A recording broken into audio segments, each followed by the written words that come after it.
It is a long run day and we are about to run in 90-degree weather, and the real feel is 101. The humidity is at 60%. So it is going to be a hot, humid run.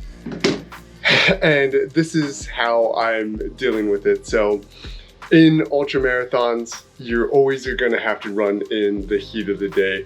So I have been specifically trying to work on my heat mitigation. So I'm doing as much work as possible in air conditioning. So during the day or during the week, during the summer, you'll see me on the treadmill a lot. So I'm putting in a lot of work on the treadmill and I'm monitoring my heart rate and making sure that I'm pushing it really hard on the treadmill. I'm not trying to stress my body out with heat as much as possible unless it's a direct heat training run or I'm trying to do something very specific during the week. But during the weekend, I'm trying to run how I'm gonna be running in the races. So that's always gonna try to be outside and in the heat and when I am sucking the most, because for the last couple 100-milers, it's always around mile 40 to like 70, and that's during the heat of the day. So I've been absolutely getting crushed on those hours and on those miles. So I'm really focusing on trying to run during those times of the day now with all the topical cooling and all the topical protocol that I will be having usually on the course. So trying to keep everything similar. And then sprinkling on, the heat suit runs during the week and sprinkling on some passive heat like protocols that I've been kind of dealing with, just because heat is like one of the biggest factors for myself personally. So I'm putting a really big emphasis on it. And it's not just like heat training, it's all the extra stuff that goes into it. It's all those small things that I learned during my last 100-miler with chafing. So with chafing on the Old Dominion 100-miler, I noticed when I got wet, there's a lot more friction points. So my nipples got chafed to hell. Like everywhere where my clothes were clinging to me got chafed to hell, especially down below. It was a total freaking mess.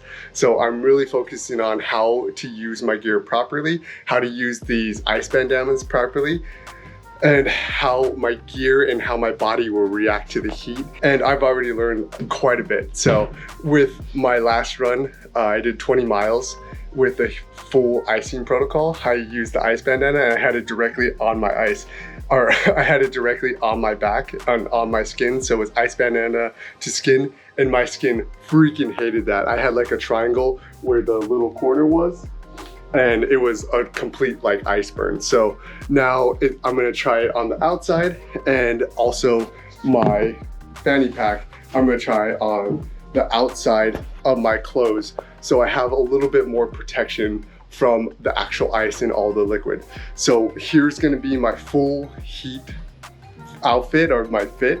So I have my sun hoodie. It just gives you like 40 SPF, gets all that solar radiation off of your skin directly. And then I will have my ice bandana. I got this one from the Yeti 100, which is dope as fuck. It's got a little zipper on it and you just stuff the ice in and zip it up.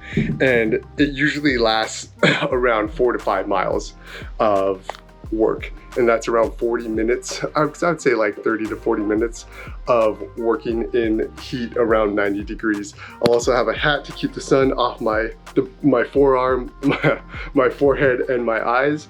And then I have the hoodie up, so that I'm trying to get as much of that solar radiation off of my actual body. I'll also be putting on a bunch of sunscreen on my face just so I don't super ultra age. And then just regular shorts underneath. I got my Vermont 100 shorts, and then I have this Raid fanny pack that I'll be working with. This fanny pack is freaking awesome. It just chafed me the hell on the Old Dominion, so I'm trying to figure out a way how I can actually utilize it without it ripping into my skin. So that's the full loadout. That's what we're doing today. Let me get everything set up outside, and it may look a little bit extra, and it probably is, but I got kids, I got family, I got work. So I'm being extra careful with the heat so I don't do anything stupid, so I don't get a heat stroke and it just completely derails my whole training protocol, or I don't have to make my wife worry or my kids worry about it. So let me get everything set up, and then I'll show you my outdoor setup when I'm doing heat protocols. All right, so we have a 20-pound bag of ice. It's about $7 here. So $20, and then we have a bunch of liquid.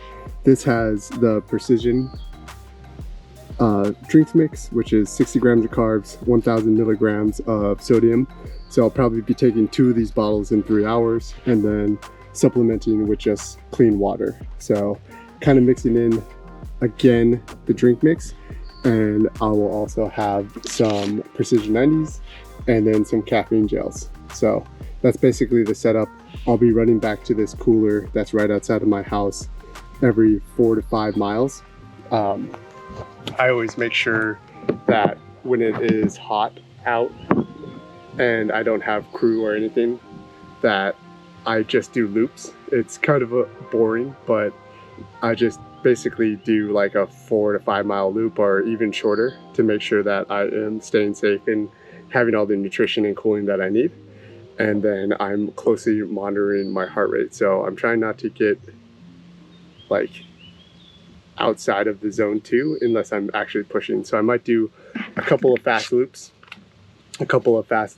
here and there just to get into zone 3. But you know, any irregular heart rate or anything that is like pushing my heart rate up at a very high amount, then I'll back off or just call it short or anything. Just trying to stay healthy and trying to stay consistent as possible. So ice is all loaded up and we're good to go. Let's get this fucking run started.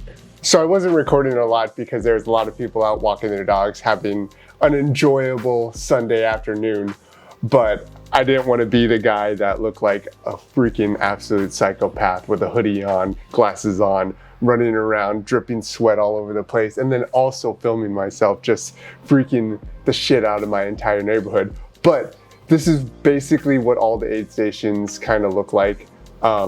For 4 to 5 miles each loop, I just ran in, undid the ice band, tried to do that as soon as possible. So that's the first thing that I'm doing, is refreshing the ice, because as I'm doing everything else, it's already starting to lower my body temperature. So ice first, have the body temperature as low as possible when I'm stopped, and then start putting in nutrition, start putting in water and everything else. Sometimes I'll mess up the order that I do stuff in, but try to get the ice in as fast as possible. I also stuff the ice underneath my shirt because the extra layer felt like it wasn't cooling as much, so I look like this like necklace juggernaut while I'm running around, so I look extra psychopathic. But hey, we're getting in the work, and it was super hot, so I was making sure that I was also putting some ice into my water and drinking that, in addition to having the ice bandana. On the second pit stop, it's a little bit slower, I'm a little bit more tired, a little bit wetter, so I was completely soaked with sweat and water and ice and everything like that. So just trying to wipe off the face and get the suntan lotion off my eyes, because the worst freaking thing in the world is freaking suntan lotion in your eyeballs. So with the ice bandana, I tried to put as much ice as possible in it. They've seen online where like they have an ice bandana and they just put a little bit, tiny bit of ice in there. It's like, no, I'm trying to stuff in as much as possible, and I'll shove it into my shirt so it doesn't bounce around as much. That really helps with the bouncing. Once again, you do have to be careful with how sensitive your skin is, because it did give me an ice burn the first couple times that I use it. And if I'm doing it for an extended period of time, sometimes I'll still get a little ice burn. So be cognizant of that. What will actually happen is you'll feel the burn for a little bit and then it'll just go numb. So you could be doing a little bit of damage and not even know it. So just a tale of caution, make sure that you're paying attention to everything that you're doing when you're out there in the heat, even with your ice. So on top of icing, I'm taking in around 50 to 120 grams of carbs. I think I ended up or averaged around like 90 grams of carbs for this run every hour. And then I took in 1,000 milligrams of sodium because I was sweating so much every hour. So I was taking the salt tabs.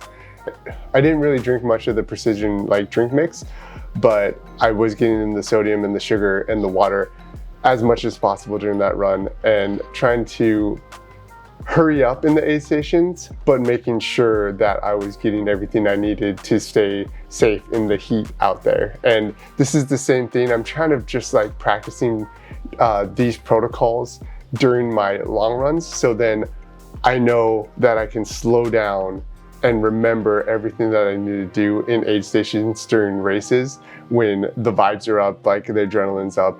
So making sure step by step everything is good to go before I head back out on the course or back out onto the long run. All right, so we cut it a little bit short. Ended up getting around 20 miles, so gonna finish up on the treadmill. Felt really good, but there was a impending thunderstorm and I saw it coming in.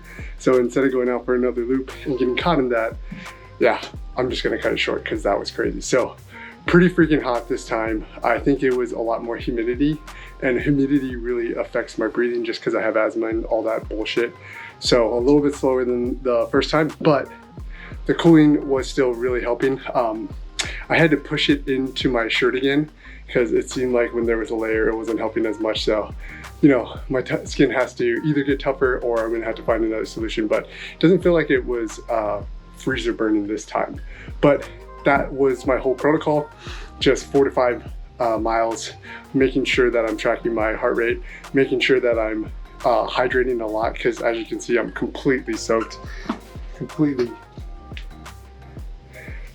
soaked with water and sweat, and trying to replace those electrolytes and fuel and hydration as much as possible, and then monitoring the heart rate. And if you don't have a heart rate monitor, just monitoring your effort really, really aggressively, just in case, you know, anything crazy freaking happens. So that's how I've been and will keep like doing the long runs outside. Just, you know, train how you fight, fight how you train, all that jazz. So trying to get as many long runs outside in the heat as possible, leading up to the Yeti 100 and leading up to all the lead up races that we might be able to get in before the Yeti 100. So, you know, make sure that you're staying out there, training hard, adapting, getting, like pushing it as hard as you can, but doing it safely. So consistency is the king. Don't make stupid decisions where you're going to hurt yourself and then end up having to take, you know, a couple weeks off, because consistency is the most important part. So get out there, chip away, become an average. Let's go.